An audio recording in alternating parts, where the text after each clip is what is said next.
Hello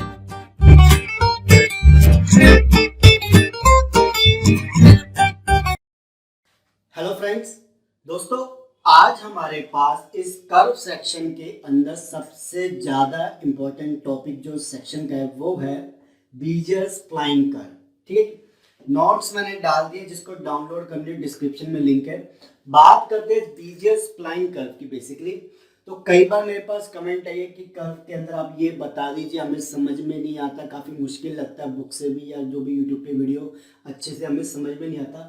तो आज इसको इजी वे में समझेंगे और जब आप ये वीडियो देख लोगे ना आपको खुद लगेगा कि ये टॉपिक इतना मुश्किल नहीं था बट दिखने में लग रहा था। ठीक है, कंसेप्ट चालू करते हैं कि बीजियर स्प्लाइन कर्व बेसिकली है क्या, ये क्या फंडा लेके आया।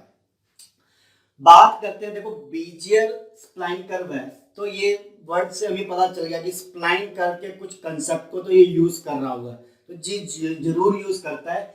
ये बेसिकली हमारा जो होता है ये होता है हमारा approximate spline curve.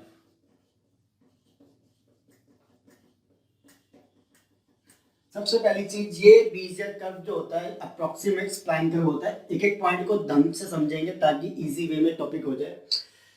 Spline curve जब हमने किया था वहां पे हमने दो चीजें देखी थी कि हमारे पास दो तरीके से हम कंट्रोल पॉइंट को यूज करते हुए कर्व बना सकते हैं। पहला था इंटरपोलेशन, दूसरा था अप्रोक्सीमेट। ठीक है जी, तो अप्रोक्सीमेट में क्या होता था कि सपोज कर लो आपके पास ये चार कंट्रोल पॉइंट है, तो इसके अंदर जरूरी नहीं कि मेरा कर्व सारे के सारे पॉइंट्स को यूज करते हुए फॉलो करते हुए निकले। यहाँ पे क्या होगा, अप्रोक्सीमेशन में हमें आइडिया मिलेगा कि इसके आजू बाजू क्या हमारे पॉइंट्स मिलते हैं और कर्व बनेगा। ठीक है जी, तो देखो यहाँ पे दो पॉइंट इसने छोड़ दिए, पहले और लास्ट पॉइंट से ये क्या हुआ, कर्व को फॉलो करते हुए बना रहा है। दूसरा पॉइंट इसके अंदर क्या आता है कि ये जो स्प्लाइन कर्व के हम क्यूबिक पॉलिनोमियल फंक्शन लेते हैं ये वो यूज नहीं करता, इसका खुद का एक पॉलिनोमियल होता है जिसको हम क्या कहते हैं, बार्नस्टीन। नाम एक बार चेक कर लीजिए स्पेलिंग एग्जैक्टली क्या है, बार्नस्टीन पॉलिनोमियल फंक्शन। ठीक है, इसको भी आगे डिटेल में करेंगे जब आएगा, बस अभी पॉइंट को ऐसे समझ लीजिए कि इसका खुद का एक पॉलिनोमियल फंक्शन होता है जिसको हम बार्नस्टीन पॉलिनोमियल फंक्शन कहते हैं। तीसरा पॉइंट इसका ये आता है कि जिसे हम कंपेयर भी कर सकते हैं इस पॉइंट को हर्मीट कर्व से। हर्मीट कर्व क्या करता था, जब हमने कर्व बनाया सारे के सारे पॉइंट क्या होते थे, उसके कर्व से फॉलो होते हुए निकलते थे। अपनी इक्वेशन को बनाने के लिए हर्मीट कर्व बेसिकली चार चीजें यूज करता था। पहला पॉइंट, लास्ट पॉइंट और इन पॉइंट से निकलते हुए क्या, टेंजेंट। आपको ध्यान हो, जिसने पूरी वीडियो ना देखी हो तो लास्ट वीडियो देख लीजिए। ये चीज थी, ये पॉइंट्स एंड पॉइंट्स और उनके ऊपर टेंजेंट। बट यहाँ पे बीजियर कर्व ऐसा कुछ नहीं करता। वो क्या करेगा कि जितने भी कंट्रोल पॉइंट्स है सिर्फ उसे यूज करेगा और अपना जो डेरिवेशन है उसे निकालेगा। आप ये सोचोगे कि हर्मीट कर्व में मैंने कहा था कि ये टेंजेंट हम ले लेते ताकि हम स्पेसिफाई कर सके कंटिन्यूटी, तो ये बार्नस्टीन पॉलिनोमियल यही चीज करता है, ये जो ऐसी इक्वेशन निकाल के देगा कि हमारी कंटिन्यूटी बनी रहेगी। ठीक है, तो उसकी हमें टेंशन लेने की जरूरत नहीं। पॉइंट को दोबारा बताता हूँ, यहाँ पे वो सारे के सारे ऑल कंट्रोल पॉइंट्स को यूज करेगा। ठीक है ना, ऑल कंट्रोल पॉइंट्स यूज करेगा और अपनी जो भी बीजियर कर्व की इक्वेशन है वो बनाएगा। ठीक है जी, इसके अंदर अब देखते हैं, देखो ये तीन चार पॉइंट हो गए, ये सिर्फ समझने के लिए। प्रॉपर्टीज हम करेंगे एंड में, ध्यान से करना। दूसरी चीज, वीडियो को एंड तक देखना क्योंकि एक एनिमेटेड वीडियो के थ्रू भी मैं इसको समझाऊंगा कि बेसिकली बीजियर कर्व बनता कैसे है। ठीक है जी, तो यहाँ पे अब स्टार्ट करते हैं कि देखो दो तीन चीजें और बता दूं बेसिकली कि अगर मैं सपोज करूं दो पॉइंट से बीजियर कर्व बनाता हूं, मेरे पास क्वेश्चन आ जाए दो पॉइंट से बीजियर कर्व बनाना है तो क्या होगा, ये हमेशा लाइन बना के देगा। ठीक है, ये लाइन बना के देगा हमेशा। अगर क्वेश्चन आ जाए कि तीन पॉइंट है आपके पास तो किस तरीके से बनेगा, इस चीज को थोड़ा ढंग से समझ लीजिएगा कि बीजियर कर्व की एक प्रॉपर्टी ये होती है कि वो फर्स्ट और लास्ट पॉइंट से तो निकलेगा ही निकलेगा, ठीक है। तो ऐसे में क्या होगा कि ये थोड़ा सा इस पॉइंट की तरफ मूव करता हुआ अपने लास्ट पॉइंट की तरफ चला जाएगा, ठीक है जी। इस तरीके से 3 का बनेगा। 4 पॉइंट से बनानी हो, सपोज करो 1 2 3 4, पहला दूसरा तीसरा चौथा, ऐसे है। तो ये कैसे जाएगा, देखो पहले और आखिरी से जाना है, इसको ये ऐसे जाएगा, इसकी तरफ मूव करेगा, देन इसको इसकी तरफ मूव करना है, देन ये यहाँ पे इस तरीके से बनेगा। ये तो देखो हम बनाने के लिए कर रहे हैं, कंप्यूटर में हो सकता है शेप थोड़ी सी अलग आ जाए।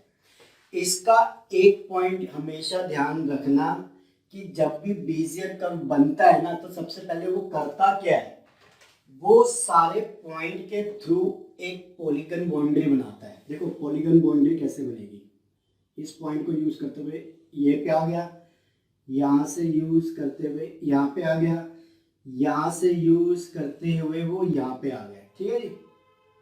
ये क्या हुई, इस पॉलीगन की बाउंड्री बन गई यहाँ पे, ठीक है।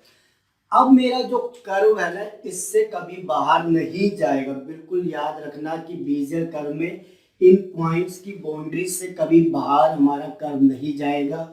और इन पॉइंट्स की बाउंड्री को हम क्या कहते हैं, यहाँ पे वर्ड याद रखना,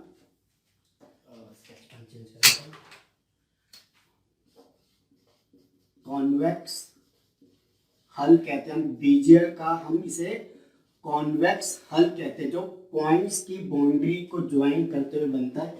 हमारा कर्व इसी के अंदर रहेगा, ये देखो ये ऐसे चला जाएगा, ठीक है जी, यहाँ पे इस तरीके से, ठीक है जी। तो इस तरीके से मेरा कर्व बनेगा, ओके। अब मैं यहाँ पे इसकी डायरेक्ट पहले ना इक्वेशन लिख देता हूँ जो बेजियर कर्व की होती है, बाद में देखेंगे कि बेसिकली वो डिराइव कैसे हुई, पहले हमें इक्वेशन देखनी जरूरी है, ठीक है। और एक चीज याद रखना, बिल्कुल आखिरी तक वीडियो देखना। एनिमेटेड वीडियो के थ्रू मैंने समझाया है कि किस तरीके से वो बेसिकली बनता है। वहां पे थोड़ा सा आपका डाउट क्या होगा, जो भी कैसे बन रहा है वो और क्लियर हो जाएगा, ठीक है। अब इसकी मेरे पास जो इक्वेशन होती है वो देखिए क्या होती है। सपोज करो कोई कर्व ले रहा हूं, उसके अंदर कर्व मैंने ले लिया टी, ठीक है। टी पैरामीटर कर्व की इक्वेशन, कई बुकों में इसको यू भी यूज किया गया, तो मैं यहाँ पे यू ही यूज कर रहा हूं ताकि आपको कंफ्यूजन ना हो, ठीक है जी। आगे बढ़ते हैं कि इसकी इक्वेशन जो हमें दी जाती है वो ये होती है, आई की वैल्यू 0। आई क्या हो गया मेरा, बेसिकली जो स्टार्टिंग पॉइंट है 0 1 2 3 ऐसे जो चलते हैं, ठीक है, P0 P1 P2 ऐसे, ये कहां तक जाएगा, n तक, ठीक है जी। इसके बाद मेरे पास आता है Pi। Pi क्या है मेरा, पोजीशन वेक्टर, अभी मैं सब लिख दूंगा। देन ये मल्टीप्लाई होगा किसके साथ, Bi comma n, Bi comma n। मैं हर चीज लिख देता हूँ यहाँ पे, आपको ध्यान रहेगा। देखो Pi क्या होगा मेरा, पोजीशन वेक्टर, ठीक है। जो भी हमारे कंट्रोल पॉइंट्स होते हैं P0 1 2 3 जो होते हैं, वो उनको हम क्या कहते हैं, पोजीशन वेक्टर। उनके क्या होते हैं, खुद के कोऑर्डिनेट्स, ठीक है। देन यहाँ पे n क्या है मेरा, बेसिकली जो जहां तक मैं जाऊंगा, देखो n का मतलब यहाँ पे क्या होता है, टोटल कंट्रोल पॉइंट्स कितने लिए मैंने, सपोज करो 4। अगर मैं टोटल कंट्रोल पॉइंट्स कहता हूँ 4 लिए, तो उसको रिप्रेजेंट कैसे करूंगा, n+1 से। n से यहाँ पे क्यों यूज किया गया, क्योंकि मैंने यहाँ पे 0 यूज किया, इसलिए मुझे 1 कम करना पड़ता है, ठीक है जी। अब यहाँ पे आ गया n+1 = 4, मैंने मान के चल रहा हूँ, ठीक है, आइडिया के लिए यहाँ पे। अब तो Pi क्या हुआ, पोजीशन वेक्टर। बाद आती है Bi, n, ये होता है अपना बार्नस्टीन बीजियर कह सकते हैं, बीजियर फंक्शन भी कहते हैं, बार्नस्टीन फंक्शन कह लीजिए या बीजियर फंक्शन कह लीजिए, ठीक है। इसको कई बुकों में देखो इसको ऐसे भी लिखा जाता है, BEZ, बीजियर बनाने के लिए BEZ आई कोमा में ये, यहाँ पे मैं इसको पूरा लिखना भूल गया, PIU, ठीक है। और ये भी हमारा क्या होता है, यू ही होता है, चलो इसको ऐसे ले लेते हैं, ठीक है, BIU यू के फॉर्म में, ठीक है जी। तो ये क्या हो गया हमारे बार्नस्टीन बीजियर फंक्शन, जो ये यूज कर रहे हैं, बेसिस फंक्शन भी कह सकते हैं इसको। ये क्या काम आते हैं? कॉन्टिन्यूटी प्रोवाइड करने के काम आते हैं, कर्व में स्मूथनेस लाने के काम आते हैं। जो हमने कॉन्टिन्यूटी देखी थी पैरामीट्रिक C1 C2, उसको स्पेसिफाई करने के काम आते हैं कि हाँ ये बनी रहे। ठीक है जी, इतना आया। अगर मैं इसको x कोऑर्डिनेट की फॉर्म में लिखना चाहूं तो इसको मैं ऐसे भी लिख सकता हूं। देखो x i मतलब जो हमारे पास पॉइंट वाइज जो भी हमारे पास कोऑर्डिनेट आएंगे x के, वो जो गिवन होंगे वो साथ में b i कोमा में n u। ठीक है जी। अब ये b u i n को कंप्लीटली क्या चीज है, कैसे लिखी जाती है इसको देखिए। ठीक है, अब जो हमारे पास ये जो b, इसको यहां लिख लेता हूं, बीजियर कर्व जो हमने लिया है i कोमा n u, ये बेसिकली हमारा कंप्लीटली क्या होता है इसको देखते हैं। देखिए ये होता है हमारा n c i डॉट, या मल्टीप्लाई लगा लीजिए, u की power i dot 1 minus u की पावर n माइनस i। दोबारा सुन लीजिए, जो भी हमारा बेसिस फंक्शन है, बीजियर फंक्शन है, बार्नस्टीन फंक्शन है, जो जिस नाम से भी ले लीजिए, वो इक्वल होता है हमारा NCI। ठीक है जी, डॉट UI, देन आता है 1 माइनस u n की पावर 1 माइनस u की पावर n माइनस i। ठीक है जी। अब यहाँ पे हमारा जो हम लिखेंगे कि वेयर NCI क्या होता है, n फैक्टोरियल अपॉन में i फैक्टोरियल इंटू में n माइनस में i फैक्टोरियल। ये आपको पता होगा क्या होते हैं हमारे बाइनोमियल कोफिशिएंट, जो आपने पढ़े होंगे परम्यूटेशन कॉम्बिनेशन के अंदर, इस तरीके से। ठीक है जी। अब इतनी क्वेश्चन हमारे पास, आगे इसको एक्सपेंड करके इसको इस तरीके से कंप्लीटली लिख सकते हो। आप इसको कंप्लीटली कैसे लिखोगे, अब जब आप लिखना चाहोगे तो मैं इसको यहाँ पे लिख देता हूँ कंप्लीटली QU। ठीक है जी। इसके बाद अगर आप, अब इसको मैं ऐसे कंप्लीटली लिखता है, काम करते हैं, इसको हम यूज करते हैं। सपोज करो मेरे पास, सपोज करो 4 पॉइंट है। ठीक है, मेरे पास मैंने क्या कहा, सपोज करो 4 कंट्रोल पॉइंट्स है। ठीक है जी, आपको क्वेश्चन में कहीं पे गिवन होंगे। देन आप इस इक्वेशन को यूज करते हुए किस तरीके से इसको एक्सपेंड करोगे, मैं वो लिख के दे रहा हूं। दोबारा सुनो, 4 कंट्रोल पॉइंट आपको गिवन है। ठीक है जी, क्वेश्चन के अंदर आएंगे, आपको कहा जाएगा ड्राइव करो इक्वेशन 4 कंट्रोल पॉइंट के हिसाब से। तो पहली चीज माइंड में ये आ जाएगी कि अगर मैं 4 कंट्रोल पॉइंट यूज कर रहा हूं तो मेरे पास 4 कंट्रोल पॉइंट से कितनी डिग्री की इक्वेशन बनती है। ध्यान हो, 3। पिछली बार भी कराया था, उससे पिछली बार भी कराया था, हर वीडियो में ये चीज बता रहा हूँ। ठीक है, n माइनस उस डिग्री की इक्वेशन बनती है जितने कंट्रोल पॉइंट होंगे। ठीक है, तो 4 कंट्रोल पॉइंट अगर आपको दिए हो तो आपको इक्वेशन बनानी है कि इसको एक्सपेंड कैसे करोगे। तो वो क्या आएगी, देखो यहाँ पे मेरे पास, यहाँ पे इसको रब कर देते हैं, इसकी अब रिक्वायरमेंट नहीं है हमें।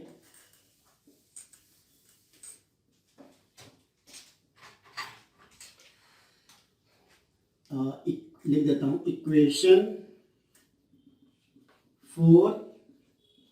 4 कंट्रोल पॉइंट्स। ठीक है जी,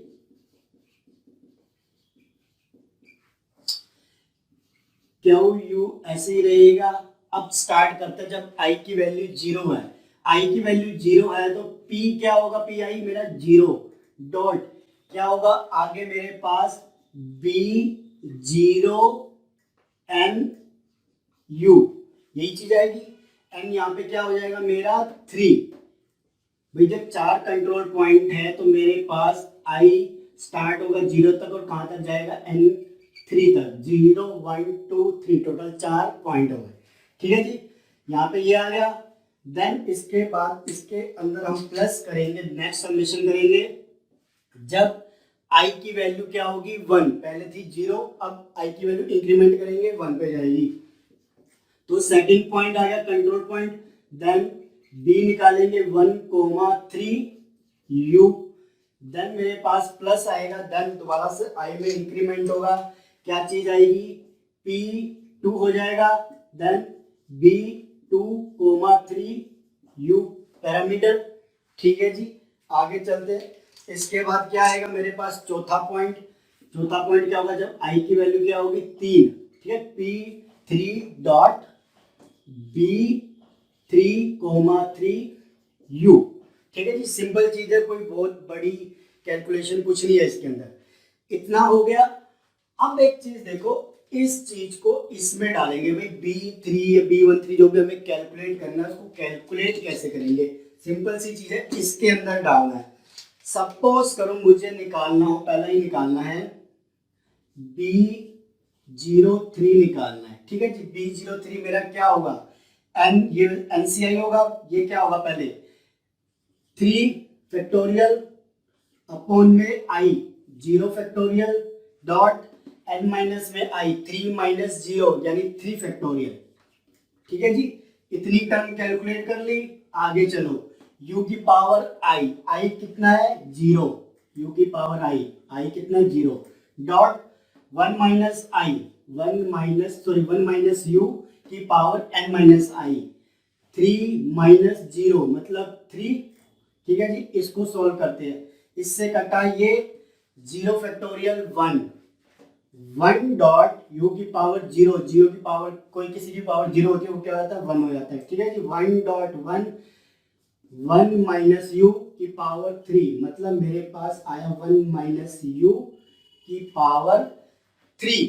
ठीक है जी, ऐसे ही हमारे पास जो आगे जाके आएंगे मैं उनको अब डायरेक्टली लिख देता हूँ, क्योंकि अब इतना भी स्पेस नहीं है हमारे पास कि हम सारी की सारी डेरिवेशन करें, तो मैं उसको डायरेक्ट लिख रहा हूँ यहाँ पे कि मेरे पास जो B13 क्या आएगा मेरे पास, यहाँ पे नोट्स की हेल्प से दे रहा हूँ मैं, नोट्स में मैंने दिखा रहा हूँ, मैंने 3 पॉइंट के लिए 4 पॉइंट के लिए निकाल के दिखाया है, देन उसको डेरिवेशन में भी यूज करके दिखाया है, ये चेक करने के लिए कि हाँ हमारे पास दोनों तरीके से सेम चीज आ रही है। ठीक है, नोट्स के थ्रू करना चाहता हूँ नोट्स के थ्रू भी कर सकते हैं।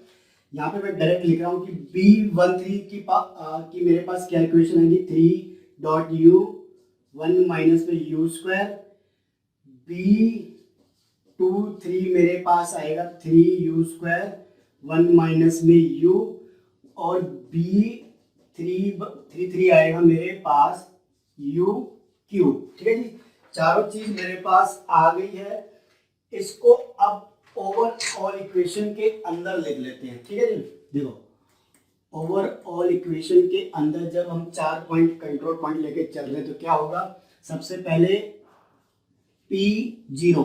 ठीक है जी, P0 के बाद हम क्या लिखेंगे B0u, ये वाली चीज। ठीक है जी, इसकी वैल्यू मेरे पास क्या आई 1 माइनस में u का क्यूब प्लस में P1 के बाद क्या B13u, ये क्या है मेरे पास 3 डॉट u 1 माइनस में u का स्क्वायर। ठीक है जी, अगली टर्म P2 का P2 ही रहेगा। ठीक है जी, B23 क्या है 3u square sorry, then multiply by 1 minus में u, देन प्लस P3 जो लास्ट मेरा क्या है कंट्रोल पॉइंट है वो, और उसके साथ मल्टीप्लाई होगा B33 क्या है मेरे पास u क्यूब। ठीक है जी, ये मेरे पास ओवरऑल एक इक्वेशन बन के आई है। ठीक है, देखो इस इक्वेशन को मैं चाहूं तो अब x की फॉर्म में भी लिख सकता हूं। इस इक्वेशन को अगर मुझे लिखना हो x की फॉर्म में, x कोऑर्डिनेट निकालना हो तो कैसे निकालेंगे P0 सपोज करो ये मेरा कर्व है, ये मेरा पॉइंट था P0, तो यहाँ पे x0 y0 लेके चल रहा हूँ मैं, तो यहाँ पे क्या होगा x0 dot 1 minus u cube plus में से P1 का x1 हो जाएगा 3, इसको अगर सही से लिखना चाहे तो ऐसे लिख सकते हैं हम 3 डॉट u 1 माइनस u का स्क्वायर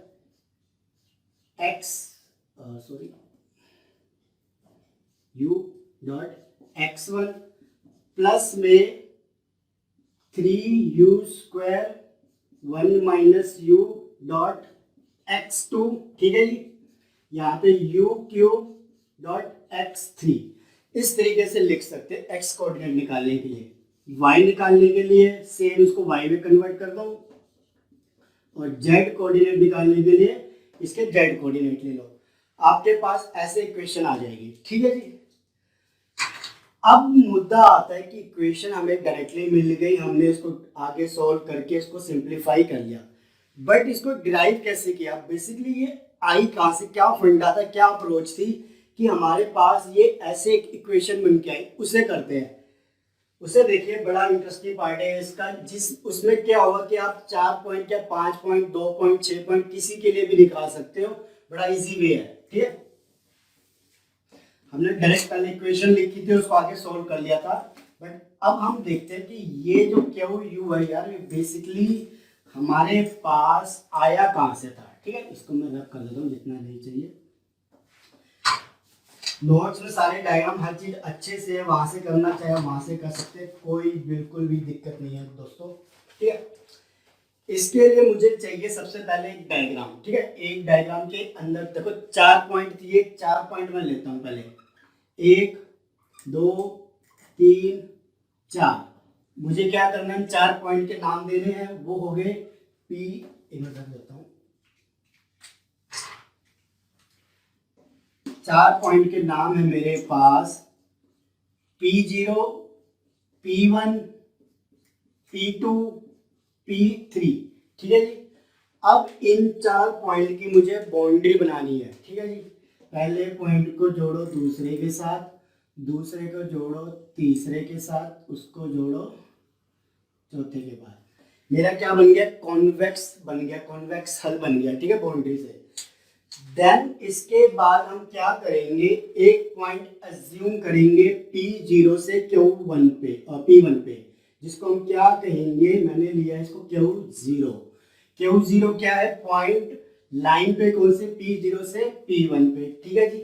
ऐसे ही सेम एक पॉइंट ले लेते हैं Q1 P1 से P2 लाइन पे, देन एक पॉइंट ले लेते हैं हम Q2 जो P2 से P3 पे होगा। ठीक है जी।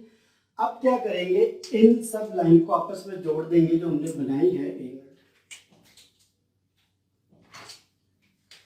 Q0 से Q1 को जोड़ेंगे और क्या करना है, Q2 को जोड़ देंगे इस तरीके से।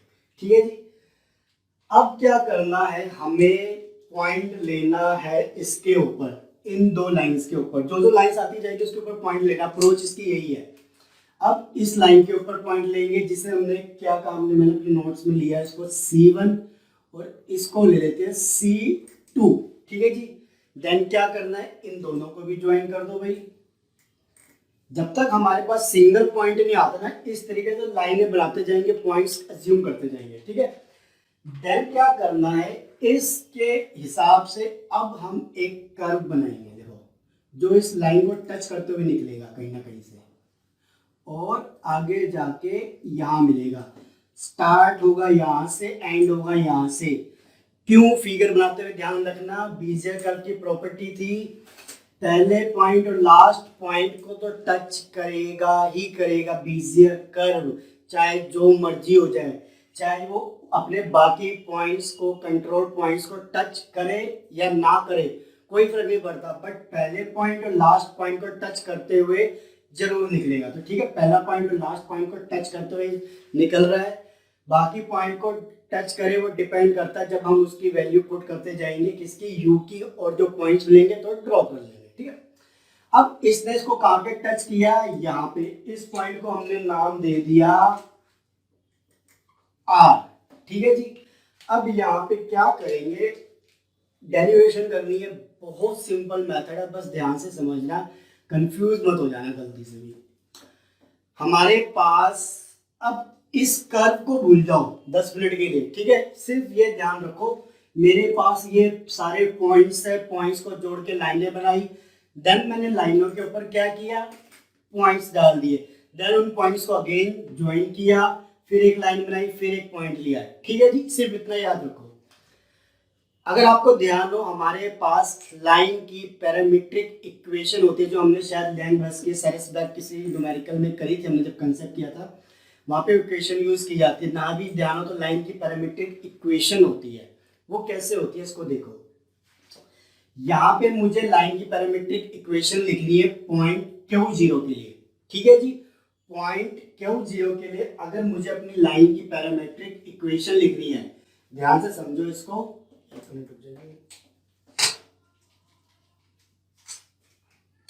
Q0 के लिए मुझे लाइन की पैरामीट्रिक इक्वेशन लिखनी है, तो Q0 किस लाइन पे है, किस पॉइंट्स के बीच में, P0 P1, ठीक है जी। तो इसकी जो हमारे पास इक्वेशन आएगी वो 1 माइनस यू पहला पॉइंट, P0 प्लस में u सेकंड पॉइंट P1, ठीक है जी। Q0 की वैल्यू निकालनी तो 1 minus you P0 plus U dot P1, line की पैरामीट्रिक इक्वेशन और कुछ नहीं, ठीक है जी। आगे बढ़ते हैं। सेम मेरे पास अगर Q1 की निकालनी हो, इस पॉइंट के लिए निकालनी, तो किस पॉइंट के बीच में है, P1 से P2, तो सेम क्या करेंगे, वही फंडा अपनाएंगे कि 1 माइनस यू तो आएगा ही आएगा। पहला पॉइंट क्या होगा इसके लिए, P1, फिर u आएगा, u से मल्टीप्लाई क्या होगा, सेकंड पॉइंट, तो मेरे पास Q1 की वैल्यू आ जाएगी सिंपल वे। देन चलते मेरे पास अगला पॉइंट क्या है, Q2, ठीक है। इसकी वैल्यू सेम उसी फंडे में, किसके बीच में, P2 से P3 के बीच में, तो पहले क्या आएगा P2, देन u से मल्टीप्लाई होकर लास्ट पॉइंट P3। ये आगे लाइन की पैरामीट्रिक इक्वेशन Q0, Q1 और Q2 के लिए, ओके जी। आगे बढ़ते हैं, अब निकालेंगे हम अगला पॉइंट कौन सा, मेरे पास C1 और C2, ठीक है। C1 और C2 के लिए मेरे पास इक्वेशन क्या होगी, देखो C1 के लिए, C1 किसके ऊपर है, Q0 से Q1 के ऊपर, ठीक है जी। तो वही फंडा अपनाएंगे, 1 माइनस में u पहले पॉइंट से मल्टीप्लाई, देन u मल्टीप्लाई होगा सेकंड पॉइंट से, मतलब Q1 से, ठीक है जी। सेम दूसरा पॉइंट कौन सा मेरा, इसके अंदर C2 के लिए क्या करेंगे, Q1 से Q2 के पॉइंट के बीच में है, तो इसमें हम क्या करेंगे, बीच का मतलब ये नहीं तो मिड पॉइंट है, मतलब इस लाइन पे लाई करता है, ठीक है। बीच में मतलब मिडिल पॉइंट में समझना, इस पॉइंट इस लाइन पे लाई करता है वो, ये C2 कहीं पे भी हो सकता है, बट वो होगा इस तरीके से कि जब हम एक पॉइंट को टच करते हैं वो हमेशा निकलेगा, इस तरीके से रोटेट होते रहेंगे ये, ठीक है। वो भी फिगर में दिखाऊंगा तो आपको अच्छे से समझ में आ जाएगा कि मैं उसको एग्जैक्टली क्या कहना चाहता हूँ। C2 क्या होगा, Q1 से Q2, तो सेम इक्वेशन लिखेंगे, 1 माइनस में u, ये पूरी डेरिवेशन आप करके आना, अदरवाइज शायद आपको पूरे नंबर ना मिले, ठीक है। Q2 पे अब कौन सा पॉइंट बचा, R भाई किस चीज के ऊपर है मेरे पास, R मेरा C1 से C2 के ऊपर, तो वही 1 माइनस में u C1 प्लस में u डॉट C2, सिंपल चीज है, कुछ नहीं है, ठीक है जी। अब मुझे निकालना है क्या, फाइनली हम बात कर रहे हैं कर्व की, मुझे कर्व के पॉइंट निकालने हैं, ठीक है जी। मतलब मेरा फोकस रहेगा इस कर्व पे आने वाले पॉइंट के ऊपर, ठीक है। मतलब मुझे फाइनली R निकालना है यहाँ पे, ठीक है। R गिवन है, कैसे निकालूंगा, C1 सब्स्टिट्यूट कर दूंगा, ये लिख दूंगा यहाँ पे, C2 सब्स्टिट्यूट कर दूंगा यहाँ पे, ये लिख दूंगा। ओवरऑल इक्वेशन बनाते हैं इसकी, देखिए R क्या होगा, 1 माइनस में u मल्टीप्लाई हो रहा है C1 से, C1 क्या है मेरा, 1 माइनस में u Q0 प्लस में u Q1, यही है। देन मेरे पास आया u C2 क्या है, 1 माइनस में u Q1 प्लस में, इसको ऐसे लिख लीजिए, तो कई बार आप ड्राइव करते हुए गलत कर देंगे, Q1 प्लस में u Q2, ठीक है जी। आगे इसको और सॉल्व कर लेते हैं, ये क्या होगा, 1 माइनस में u ऐसे का ऐसा रखा आपने, आप करेंगे 1 माइनस में u Q0 की वैल्यू क्या है मेरे पास, 1 माइनस में u P0 प्लस में u डॉट P1, ठीक है जी। ये हो गया मेरा Q0 के लिए। देन मेरे पास इसी के अंदर आएगा, देखो ये अभी एक पहली ब्रैकेट चल रही है, u डॉट Q1 की जगह क्या लिखूंगा मैं, 1 माइनस में u P1 प्लस में u P2, ये मेरा इतना सॉल्व हो गया, ठीक है जी। आगे प्लस में आया, ये स्क्रीन में आ रहा है आपके पास जी, आ रहा है, बिल्कुल आ रहा है, बड़ी बात है। आगे सॉल्व करना है मुझे इसको अब, ठीक है। u इसको ब्रैकेट में लिखो, अंदर है मेरे पास 1 माइनस में u Q1, Q1 क्या है मेरे पास दोस्तों 1 माइनस में u Q1, ध्यान से रखिएगा वैल्यू को, नहीं तो गलती एक भी पॉइंट इधर उधर हुआ तो टैंक फिश हो जाएगी आपकी और कुछ नहीं होगा, ठीक है। मैंने अभी इतना सॉल्व कर लिया, ये मेरा आ गया इतना, देन मेरे पास क्या आएगा, ये Q1 के लिए था, ठीक है जी, ये क्या था कि u इस वाली चीज के लिए, देन आएगा u डॉट Q2, Q2 को क्या लिखेंगे यहाँ पे 1 माइनस में u P2 प्लस में u P3, ठीक है जी। ये मेरे पास इक्वेशन बन जाएगी। इसको जब आप सोल्व कर लोगे ना तो आपके पास ये चीज निकल के आएगी आखिरी में, सेम बिल्कुल डिट्टो आपका जो आर पॉइंट है ना, ये आर पॉइंट एग्जैक्टली आपके पास जो क्यू यू की इक्वेशन आएगी ना 3-4 पॉइंट के लिए, 4 कोऑर्डिनेट के लिए, 4 कंट्रोल पॉइंट के लिए, वो सेम आएगी आपके पास, ठीक है। सॉल्व करके देख लीजिएगा, इतना बड़ा बोर्ड नहीं है मेरे पास, इसे कर लीजिए, ये आ गई आपके पास। तो इस तरीके से देखो आप 4 पॉइंट के लिए निकाल कर ऐसे 5 पॉइंट के लिए, 6 पॉइंट के लिए निकाल सकते हैं, किसी के लिए भी निकाल सकते हैं, 3 के लिए, 2 के लिए। तो ये थी बेसिकली इसकी डेरिवेशन की, किस तरीके से जो चीज हमने डायरेक्टली यूज करी वो इस तरीके से बन के आती है हमारे पास। इसी को जब ये टर्म ऐसे आ जाएगी तो इसको हम 1 माइनस यू को देख लीजिए, मैं बता देता हूं। ये जो हमारे पास इक्वेशन निकली थी ना, जो भी B030 सॉरी 13233, ये हमारे क्या होते हैं, ये सब हमारे ब्लेंडिंग फंक्शन होते हैं, ठीक है, ब्लेंडिंग फंक्शन। ये सारे हम कॉम्प्रोमाइज करके सारे इकट्ठे करके ब्लेंडिंग फंक्शन बना देते हैं, ठीक है जी। तो आई होप आपको ये समझ में आया हो। अब मैं आपको एक बार इसको जो एनिमेटेड वीडियो उसके थ्रू करवा देता हूं ताकि समझ में आ जाए कि वो किस तरीके से बेसिकली सारा का सारा फ्लो करते हुए हमारे पास पॉइंट जनरेट करता है, ठीक है। तो चलिए देख लेते हैं इसको। से भी आप देख लीजिए कि एक डायग्राम मैंने विकिपीडिया से निकाला था कि 2 पॉइंट का देखो किस तरीके से हमें ये एक लाइन बना के देगा। हमें पता है बीजेगढ़ में 2 पॉइंट से लाइन बनती है, तो किस तरीके से मिलेंगे हमें पॉइंट्स, ठीक है जी। अगर यही चीज़ 3 पॉइंट्स की होगी तो किस तरीके से हमारा कर्व बनता हुआ टी पैरामीटर 0 से 1 की तरफ हमें कर्व के पॉइंट निकाल के देगा, ठीक है। अगर ये 4 हो जाएंगे सपोज करो इस तरीके से, तो हमें इस तरीके से निकाल के देगा। डेरिवेशन में हम आगे देखेंगे भी ऐसे निकलेगा ये। अगर ये हमारे क्या होंगे 5 होंगे सपोज कीजिए, ठीक है, तो ये हमें किस तरीके से निकाल के देगा यहाँ पे इस तरीके से, ठीक है। तो हमारा बीजर कर्व बेसिकली इस तरीके से काम करता है और इस तरीके से हमें पॉइंट निकाल के देता है। आई होप आपको उस डायग्राम से, एनिमेटेड डायग्राम से समझ में आ गया हो। अब कुछ प्रॉपर्टीज देख लेते हैं बीजर कर्व की जो कई बार लिखने में आती है, हालांकि हम उसे डिस्कस कर चुके हैं, बट आप थोड़ा सा उसको ढंग से देख लेते हैं। ये चीज आप नोट कर लीजिए, जो नोट्स में है ही, ठीक है।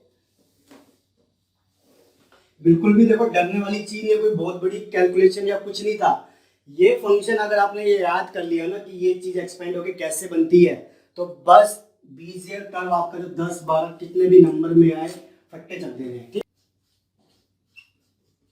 प्रॉपर्टीज कर रहे हैं हम बीजियर कर्व की। कभी भी क्वेश्चन आए कि बीजियर कर्व क्या होता है तो आपको पूरी की पूरी डेरिवेशन, उसके जो 3-4 डायग्राम मैंने बनाए थे कि 3 पॉइंट से 4 पॉइंट से किस तरीके से उसकी शेप आ सकती है वो, और ये प्रॉपर्टीज जरूर लिख के आएगा, तभी जाके आपको फुल मार्क्स आने के चांस है, ठीक है जी। पहली प्रॉपर्टी क्या कहती है कि it always follow the first and the last point, मतलब फर्स्ट कंट्रोल पॉइंट वो क्या होता है हमारे पास P0 and last control point, last जो हमारा कंट्रोल पॉइंट होगा, यानी कि अगर मैं कुछ भी ले लूं वो क्या होगा N, ठीक है, लास्ट में वो इसको फॉलो करते हुए हमेशा क्या होगा जाएगा, ध्यान रखिएगा, ठीक है। शायद मेरे को ध्यान नहीं, अभी क्वेश्चन जो हमने करी थी वहां पे मैं बताना भूल गया, जो हमारी यू की रेंज होती है वो 0 से लेके 1 होती है, शायद मैं बताई नहीं तो अब कर लीजिए, ठीक है। दूसरा पॉइंट क्या कहता है कि ये जो भी कंट्रोल पॉइंट्स होते हैं उससे क्या बनाता है, पॉलीगन बाउंड्री बनाता है, पॉलीगन बाउंड्री बनती है हमारी इससे बाय कंट्रोल पॉइंट्स, ठीक है। हमेशा इसकी कंट्रोल पॉइंट से पॉलीगन बाउंड्री बनती है, दिखती नहीं है बट उसी के अंदर रहता है। जो भी हमारा कर्व बनेगा, ठीक है, बेजियर कर्व जो भी बनेगा, it will always be inside the convex हल of polygon boundary.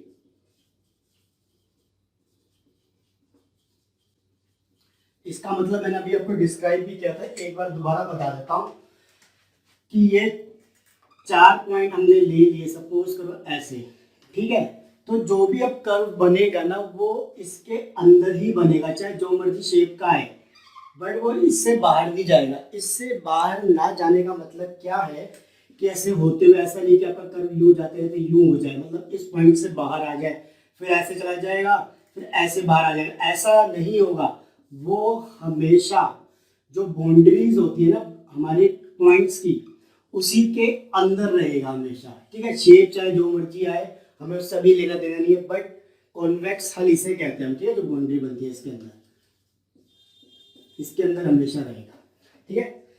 Last point देख लेते हैं इसका क्या है। हमारे पास जो प्रॉपर्टी हम देख रहे हैं कि जो भी बीजीय कर्व की हमारे पास डिग्री आती है, पॉलिनोमियल डिग्री, पॉलिनोमियल इक्वेशन की जो डिग्री होगी वो हमेशा क्या होगी, लेस देन -1 कंट्रोल पॉइंट्स। इसका मतलब क्या होगा, इसको ऐसे समझ लीजिए कि अगर 4 कंट्रोल पॉइंट है, ठीक है, कंट्रोल पॉइंट्स है, देन इसकी डिग्री क्या होगी, 4 माइनस में 1 यानी 3, यानी हमें क्यूब की फॉर्म में क्या मिलेगी, इक्वेशन मिलेगी। इसके अलावा काफ़ी पॉइंट्स होते हैं, आप लिखना चाहे तो लिख सकते हैं, नोट्स मैंने डाल दिए वो कर लीजिएगा। तो बेसिक प्रॉपर्टीज इसकी ये होती है, ठीक है। ये हमारे मतलब देखा जाए तो कैड, कैन, इसके बाद जो हमारा कोरल ड्रॉ, काफ़ी पैकेजेस में हमारे ये यूज होते हैं, ठीक है, बीजीय कर्व। अब इसके ना 2 ड्रॉबैक भी कर लेते हैं कि इसके 2 बहुत बड़े ड्रॉबैक है जिसकी वजह से हमारे पास बी स्प्लाइन कर्व का कंसेप्ट आया था आगे जाके, ठीक है। दो ड्रॉबैक क्या है सबसे बड़े कि पहला ड्रॉबैक तो यही है कि जो इसकी डिग्री होती है ना, पॉलिनोमियल डिग्री बीजीय कर्व की इक्वेशन की, वो डिपेंड करती है किस चीज पे, नंबर ऑफ कंट्रोल पॉइंट्स पे। नंबर ऑफ कंट्रोल पॉइंट्स पे क्या डिपेंड करती है, इसकी डिग्री। भाई जरूरी नहीं कि अगर मैं बहुत ज्यादा कंट्रोल पॉइंट्स ले लूं तो क्या मुझे इतना कॉम्प्लेक्स उसकी पॉलिनोमियल इक्वेशन बनानी पड़ेगी। मतलब सपोज करो 10 मैं लेता हूं कंट्रोल पॉइंट्स, ठीक है जी, तो मेरी डिग्री कितनी निकलेगी, 9 की पावर में निकलेगी, वो मुझे इतनी सॉल्व करने में मुश्किल होगी। तो सबसे बड़ा ड्रॉबैक था इसका ये। दूसरी चीज इसकी क्या होती है कि ये हमें क्या प्रोवाइड करता है, दूसरा ड्रॉबैक है ग्लोबल कंट्रोल। सबसे बड़ा ड्रॉबैक है इसका, ग्लोबल कंट्रोल प्रोवाइड करता है, जिसका मतलब क्या हुआ कि अगर मैं इस पॉइंट को हटा दूं और कहीं पे ऐसे ले जाऊं तो मेरी पूरी की पूरी शेप में चेंज हो जाएगा। यहाँ पे ये चीज ऐसे बनेगी, मुझे ये पॉइंट ऐसे लेके जाना पड़ेगा। अब कर्व देखो घूम के क्या होगा, उसको बिल्कुल इतने ऊपर से जाना पड़ेगा, पूरा कर्व चेंज होगा यहाँ पे। तो ये क्या हुआ, ग्लोबल कंट्रोल। मतलब एक पॉइंट में आपने छेड़खानी करी तो पूरे के पूरे कर्व के अंदर उसकी शेप बदल जाती है। तो सबसे बड़ा ड्रॉबैक ये था। पहला ड्रॉबैक की डिग्री डिपेंड करती है पॉलिनोमियल इक्वेशन की किस चीज पे, नंबर ऑफ कंट्रोल पॉइंट्स पे। दूसरी चीज ग्लोबल कंट्रोल प्रोवाइड करता है, जिसकी वजह से क्या होता है, अगर आपने एक कंट्रोल पॉइंट को शिफ्ट किया कहीं पे तो मेरी सारी की सारी शेप जो होती है चेंज हो जाती है बीजीय कर्व में। इन्हीं 2 मतलब ड्रॉबैक की वजह से मेरे पास जब आगे जाके कंसेप्ट आता है जिसका नाम है बी स्प्लाइन कर्व, ठीक है जी, ये चीज याद रखिएगा। ओके, तो मिलेंगे नेक्स्ट टॉपिक में जल्दी, बी स्प्लाइन कर्व। वीडियो अच्छी लगे तो प्लीज लाइक एंड शेयर करना बिल्कुल भी मत भूलिएगा प्लीज, ठीक है। Thank you and take care bye, जल्दी मिलते हैं नेक्स्ट टॉपिक में।